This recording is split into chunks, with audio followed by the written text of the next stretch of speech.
जय श्री राम, जय हनुमान। आज हम बात करेंगे मंत्र साधना की। ये वीडियो उनके लिए है जो कि अभी जैसे ऑफिस का काम करते हैं या फिर जो मंत्र साधना स्टार्ट करना चाहते हैं। अभी उनके पास ज़ीरो इन्फॉर्मेशन है, but they just want to show devotion for their dt.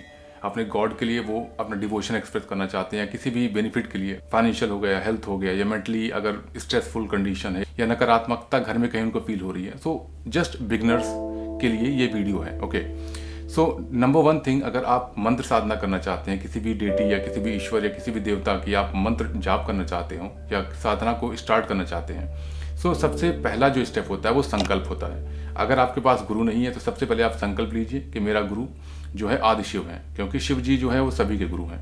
शास्त्रों में भी हमें देखने को मिलता है कि अगर आपके पास गुरु नहीं है, ये कि योग गुरु ना होने की या अनुपस्थिति में भी आप चाहें तो शिव जी को संकल्प लेके अपना गुरु मान सकते हैं। संकल्प आपको इस तरह से लेना है, आप हाथ में जल, अक्षत, पुष्प और 1 रुपए का सिक्का लीजिए और अपना नाम, अपने पिता का नाम, कहाँ के रहने वाले हैं, आपका गोत्र क्या है। मैं संकल्प ले रहा हूँ कि आज से भगवान शिव को मैं अपना गुरु मानता हूँ और आप हमेशा एक गुरु के तौर पर मेरी रक्षा कीजिएगा, हमेशा गुरु के तौर पे मेरा मार्गदर्शन कीजिएगा। और कह के आप इस तरह से जल गिरा दीजिएगा। ये ऐसे नहीं होना चाहिए, आप इस तरह गिरा के एक नॉर्मल पोजीशन पे। ओके, जब आप संकल्प ले लेंगे गुरु के लिए, यहाँ से आपका मंत्र साधना जो है वो प्रारंभ होती है। अब आप किस पर्पज से मंत्र साधना करना चाहते हैं। अगर आप चाहते हैं कि हनुमान जी की कृपा आपके ऊपर हो, या किसी भी जिस भी देवता आपके जो भी देवता आपके इष्ट हैं, आप उनकी कृपा पाना चाहते हैं, या फिर कोई आपकी प्रॉब्लम है जो आप निवेदन करते हैं कि ये प्रभु से आप खत्म कर दीजिए, सॉल्व कर दीजिए, उस चीज़ का आप संकल्प ले सकते हैं। क्योंकि हम इंसान हैं, हमारी एक डिज़ायर होती है, हमारा एक पर्पज़ होता है और भगवान इस चीज़ को समझते हैं क्योंकि उन्होंने ही हमें बनाया है।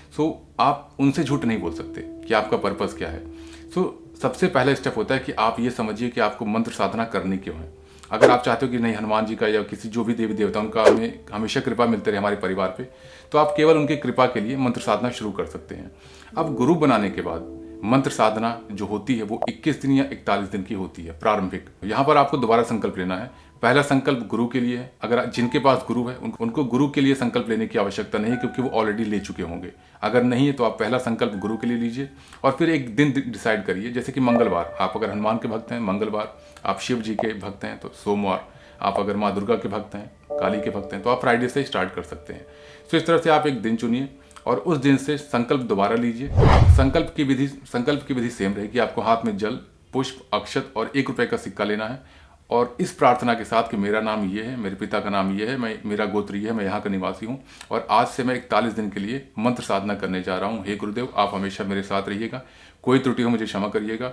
और हे माँ, जो भी आपके इष्ट हैं, मैं आपसे प्रार्थना करता हूँ कि आप इस 41 दिन में मेरे ऊपर कृपा रखिएगा और मेरी साधना को पूर्ण करने में मेरी मदद करिएगा। ये कहकर आप जल को गिरा सकते हैं। आपकी जो भी प्रार्थना है आप वहाँ पर बता सकते हैं। और इस चीज़ का आपको ध्यान देना है कि संकल्प लेते समय वही चीज़ आपको बोलनी है जो आप कर सकते हैं। जैसे कि अगर आप डेली 3 माला, 5 माला, 11 माला जो आप कर सकते हैं, वहाँ पर आपको मेंशन करना है कि हर दिन मैं 3 माला जाप करूँगा, सुबह शाम, जो भी आप कर सकते हो वो चीज़ें आपको मेंशन करनी है। और यहाँ पर एक चीज़ मैं क्लियर करना चाहता हूँ जो कि बहुत लोगों के मन में रहता है कि इसमें कोई डर नहीं है। भगवान जो होते हैं वो आपके लिए हैं, भगवान हम सभी उनके बच्चे हैं, तो इसमें डरना नहीं है कि मैंने संकल्प लिया है और ये पूरा नहीं हुआ। हाँ, बस इस चीज़ का आपको ध्यान देना है कि आप बार बार संकल्प तोड़ नहीं सकते। आप जो भी कर पाएँ कम से कम संकल्प लेने के बाद उसको पूर्ण करना है आपको। 41 दिन या 21 दिन या जितने दिन का आप संकल्प लेना चाहें, वैसे 11 दिन या 21 दिन 41 दिन का ही संकल्प माना जाता है अगर मंत्र साधना आपको करनी है तो, फॉर बिगनर। अब 11 दिन की अगर आपने साधना ली, हर दिन आपको एक स्पेसिफिक टाइम लेना है कि अगर आप 6 बजे या अगर ब्रह्म मुहूर्त में आप उठ सकते हैं तो बहुत अच्छा है। लेकिन बहुत सारे लोग जो गृहस्थ होते हैं, जो वर्किंग होते हैं, वो ब्रह्म मुहूर्त में नहीं उठ पाते हैं। आप इसमें कोई दिक्कत नहीं है, आप 6 बजे या 7 बजे जो आपका टाइम सुटेबल होता है वो टाइम आप लीजिए और एक रुद्राक्ष की माला आपको लेनी है।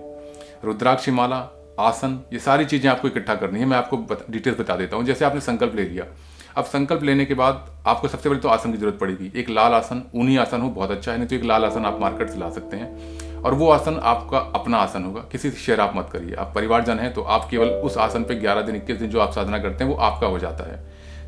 रुद्राक्ष की माला या जो भी माला सुटेबल हो, आपको तुलसी की माला, अगर आप हनुमान जी की या शिव जी के भक्त हैं तो आपको रुद्राक्ष की माला लेनी है। अगर आप माता दुर्गा के भक्त हैं तो इसके अकॉर्डिंग आप मतलब ले सकते हैं। इस तरह से स्टार्ट करना है। और संकल्प लेने के बाद आपको ये चीज़ें पता होनी चाहिए कि जिस भी डीटी या जिस भी देवता की आप पूजा करते हैं उसका मंत्र कौन सा आपको जाप करना है। जैसे कि मैं बता देता हूँ नॉर्मली, ताकि बहुत लोग कंफ्यूज ना हो इस चीज़ में। अगर आप शिव जी के भक्त हैं तो ओम नमः शिवाय का आप जाप कर सकते हो। जैसे कि मैं कुछ मंत्र यहाँ पर बता देता हूँ। जैसे कि शिव जी का है तो ओम नमः शिवाय, हनुमान जी का है तो ओम हम हनुमते नमः, ओम हम रुद्रात्मकाय हूँ फट, ऐसे मंत्र हैं। और अगर दुर्गा जी के भक्त हैं ओम दुम दुर्गाय नमः, गणेश जी के हैं ओम गम गणपताय नमः। सो पर उसमें बीज होना चाहिए, जैसे ओम हम गम, तो इस तरह से जो ये बीज होते हैं वो वहाँ पर मेंशन होने चाहिए। और माला के साथ फिर आपको एक गौमुखी लेनी है।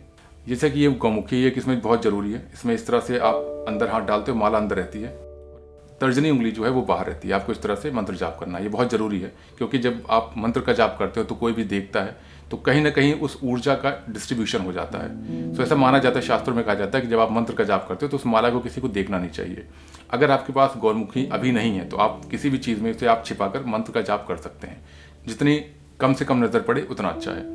जब आप आसन पर बैठेंगे तो भगवान से प्रार्थना करिए, हे शिव जी, जो भी आपकी ड्यूटी है, अगर कोई नहीं है तो सबसे अच्छा मैं बताता हूँ, आप काल भैरव से प्रार्थना करिए कि हे काल भैरव, मेरे आसन, मेरे सूक्ष्म शरीर, मेरे शरीर और मेरे ऑरा की सुरक्षा कीजिए बंधन के साथ, ताकि किसी प्रकार की नकारात्मक ऊर्जा उसमें प्रवेश ना कर सके। इस तरह की प्रार्थना आपको हाथ जोड़ के करनी है। और इससे होता क्या है, आपका एक जो ऑरा होता है वो बंधित हो जाता है, किसी भी प्रकार की नकारात्मक ऊर्जा उसमें प्रवेश नहीं कर सकती। और ये बहुत ज़रूरी है, क्योंकि जब आप मंत्र साधना स्टार्ट करते हैं तो पॉजिटिविटी स्टार्ट होती है आपके शरीर में भरना, तो जो नेगेटिविटी होती है वो अट्रैक्ट होती है आपसे। ये बहुत ज़रूरी है, इसे आप हमेशा जब भी आसन पे बैठें, चाहे आप मंत्र साधना करते हैं या पूजा भी करते हैं, बहुत ज़रूरी है। सो आप प्रार्थना कर लें, आप हनुमान जी से कर सकते हैं, आप गणेश जी से कर सकते हैं, आप काल भैरव से कर सकते हैं, आप नाग माता से कर सकते हैं। तो ये कई डिटीज़ हैं जो कि बंधन के लिए ही हम प्रार्थना करते हैं इन लोगों से। सो नेक्स्ट वन, अगर आप 11 दिन या 21 दिन या 41 दिन का करते हैं तो कोशिश करिए सेलिबेसी का, ब्रह्मचर्य पालन करना बहुत ज़रूरी है। अगर आप हनुमान जी के भक्त हैं तो बहुत ही ज़्यादा ज़रूरी है। अगर आप और किसी डीटी या देवता के भक्त हैं तो कोशिश करिए, क्योंकि इससे होता क्या है, आपका जो मन रहता है वो शुद्ध रहता है और आपका डिवोशन बहुत अच्छा एक्सप्रेस होता है फॉर योर गॉड। और जितना ज़्यादा आपका भाव अच्छा रहेगा देवता से, उतनी जल्दी आपकी बॉन्डिंग कनेक्ट होगी या उतनी जल्दी आप उस देवता से कनेक्ट हो पाते हैं। तो ये बहुत ज़रूरी है। अब जब आप 11 दिन की या 21 दिन की साधना कंप्लीट कर लेते हैं, पूर्ण कर लेते हैं, सो जो लास्ट डे होता है उस दिन आप एक हवन कर लीजिए, छोटा सा, बहुत मैंडेटरी नहीं है बट ज़रूरी है, बहुत मैंडेटरी नहीं है, बहुत ये अच्छा रहता है। हवन का एक अपना अस्तित्व है, हवन का एक अपनी महत्ता है, क्योंकि जब आप हवन करते हो, छोटा सा भी हवन में तरीका बता दूंगा, जो फ्लैट में रहते हैं या फिर जिनके पास लकड़ी या इस तरह जलाने की धुआं की व्यवस्था नहीं हो पाती, की प्रॉब्लम होती है, तो उनके लिए मैं बता दूंगा। तो यहाँ पर करना क्या है, जब हवन करने से होता क्या है, तो हवन करने से होता क्या है, आपकी जो एक ऑरा होती है, जो नेगेटिविटी होती है आपके घर में, आपके आसपास या आपके एक सराउंडिंग में कह सकते हो आप, वो सारी नेगेटिविटी उस हवन के साथ या तो भाग जाती है या तो उसी में जल जाती है। हवन की बहुत महत्ता है। अगर आप थर्ड आई की प्रैक्टिस कर रहे हैं या स्पिरिचुअलिटी में अपनी कुंडलिनी को अवेकिंग कर रहे हैं तो भी बहुत ज़रूरी है, आपको पता होगा कि हवन के बिना ये चीज़ें पॉसिबल नहीं होती हैं। हवन आपको करना ही। अब प्रोसेस मैं आपको बताता हूँ, आपको कुछ नहीं करना। गरी होती है, नारियल, सूखा नारियल जिसको कहते हैं, तो उसको लंबा लंबा आप कट करिए और एक मिट्टी का पात्र आता है, या अगर आपके पास हवन के लिए कोई व्यवस्था है और कुछ भी नहीं है तो आप एक तवा ले लें, लोहे का पात्र, आप उसमें ही अच्छे से धुल के उसको पवित्र करके नारियल का कटा हुआ उसमें 2-3 कपूर रख के आप उसको जला सकते हैं। जलाने के बाद आप 5 आहुति या 11 आहुति अपने ईष्ट के नाम की दे सकते हैं। That's all. बहुत ज़्यादा आपको इसमें कॉम्प्लिकेटेड नहीं करना, बट हाँ, इन चीज़ों का आपको ध्यान देना है कि जब आप मिट्टी का जो पात्र है हवन के लिए या फिर जो भी आप पात्र ले रहे हो उसको शुद्ध करिए, वहाँ पर प्रार्थना करिए कि मैं हवन करने जा रहा हूँ, जो भी नकारात्मकता हो सारी की नकारात्मकता चली जाए और मेरा ऑरा शुद्ध हो जाए। जो भी आपने संकल्प लिया कि मेरी प्रॉब्लम खत्म हो जाए, सो इस पूजा पद्धति या इस साधना को पूर्ण करने के लिए हमें आशीर्वाद दें। उसके बाद आप उसमें अग्नि प्रज्वलित कर सकते हैं अपने इष्ट का नाम लेके, और उसके बाद फिर आप 5 आहुति या 11 आहुति जो भी चाहें वो दे सकते हैं, कोई प्रॉब्लम नहीं है। अगर आहुति की जो सामग्री होती है जिसे हम हवन सामग्री कहते हैं वो आप ला सकते हैं। अगर वो भी आपके पास नहीं तो आप घी ले सकते हैं, घी को 5 बार या 11 बार जो भी अपने इष्ट के नाम पे आप आहुति दे सकते हैं। ये बहुत ज़रूरी है। और अगर ये भी आप नहीं कर सकते तो सबसे सिंपल सा तरीका है, आप जो एक कह सकते हो आप ओपला होता है, गाय के गोबर का ओपला होता है, वो आप मार्केट में पूजा के स्थल पे आपको मिल जाएगा, वो आप ला के 80 से 90% उसे आप बर्न कर दीजिए ताकि उसमें धुआं ना हो। और उसके बाद गुड़, तिल और घी का मिश्रण करके आप उसमें 5 बार या 11 बार आहुति दे दीजिए। इससे होता क्या, आपका ऑरा, आपका घर, सारी चीज़ें बहुत शुद्ध हो जाती हैं और आपकी जो भी मनोकामना होती है वो ईश्वर तक पहुंच जाती है। शास्त्रों में कई विधान है इस चीज़ का, बट ये शॉर्ट में मैंने इतना ही आपको बताया क्योंकि बहुत ही ज़्यादा जरूरी है और बहुत ही ज़्यादा फायदेमंद या लाभप्रद होता है। साधना पूर्ण होने के बाद आपका एक जो डिवोशन कनेक्शन रहेगा वो आप खुद फील करेंगे बहुत ज़्यादा बढ़ जाता है गॉड के प्रति। आपकी जो एक मनोभावना थी या आप कह सकते हो एक जो कामना थी कि वो पूर्ण हो जाए, वो कहीं ना कहीं पीछे हो जाती है और आपका जो एक भाव रहता है भगवान के लिए वो बढ़ जाता है और जो भी प्रॉब्लम्स होती हैं वो सारी की सारी खत्म हो जाती हैं।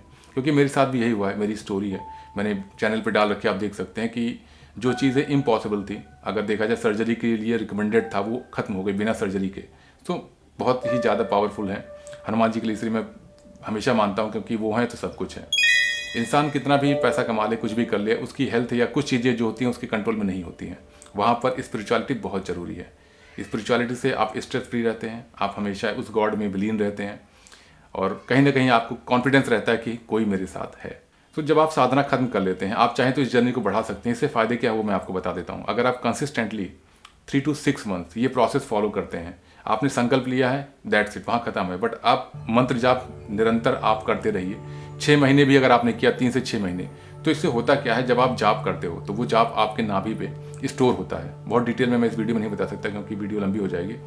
सो वो जाप स्टोर होता जाता है और आपके चारों तरफ जब जितना ज़्यादा आप जाप करते जाते हैं, वो ऊपर की ओर ब्रह्मरंध्र की तरफ यहाँ होता है, ये ऊपर की ओर बढ़ते बढ़ते आपके चारों तरफ एक ऑरा बना देता है। स्टार्टिंग में 3 लेयर बनती हैं। 3 लेयर के बाद जो नकारात्मकता होती है वो प्रवेश नहीं कर पाती आपके शरीर में या आपके ऑरा में, कुछ हद तक।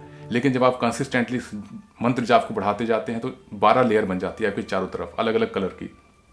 और ये जो ऑरा होता है वो आपके ईस्ट के अकॉर्डिंग होता है। अगर आप हनुमान जी की पूजा करते हैं तो कोई भी जो जिसकी थर्ड आई एक्टिवेट है वो देख के बता सकता है आपको कि आपने हनुमान जी की साधना की है, आप कर रहे हो, क्योंकि वो ऑरेंजिश दिखता है, ऑरेंज कलर का, गोल्डन का होता है, वाइटिश होता है। तो अलग अलग देवताओं के अकॉर्डिंग अलग अलग होता है। इसलिए कहते हैं कि हम वो चीज़ें देखते हैं जो हम देख पाते हैं।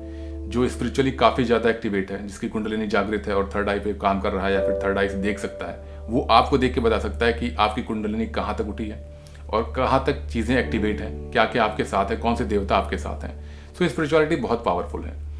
सो आप अगर इसको निरंतर करते रहेंगे और आपने जो आपके ऑरा है 12 लेयर्स क्रिएट कर ली, 12 लेयर्स बना ली, तो किसी प्रकार की नकारात्मक ऊर्जा आप में प्रवेश नहीं कर सकती। यहाँ तक कि आप अगर जिसके साथ रह रहे हैं वो भी उस ऑरा में प्रोटेक्टेड हो जाता है। सो बहुत ज़रूरी है, आप इसको कर सकते हैं। और ये मंत्र साधना स्टार्टिंग या बिगनर्स के लिए है। इस प्रोसेस से आप करिए। अगर कोई भी क्वेश्चन आपका होता है तो आप कमेंट में मुझे मेंशन करिए, मैं पर्सनली चेक करके उसको रिप्लाई करूंगा जल्दी से जल्दी। जय श्री राम, जय हनुमान।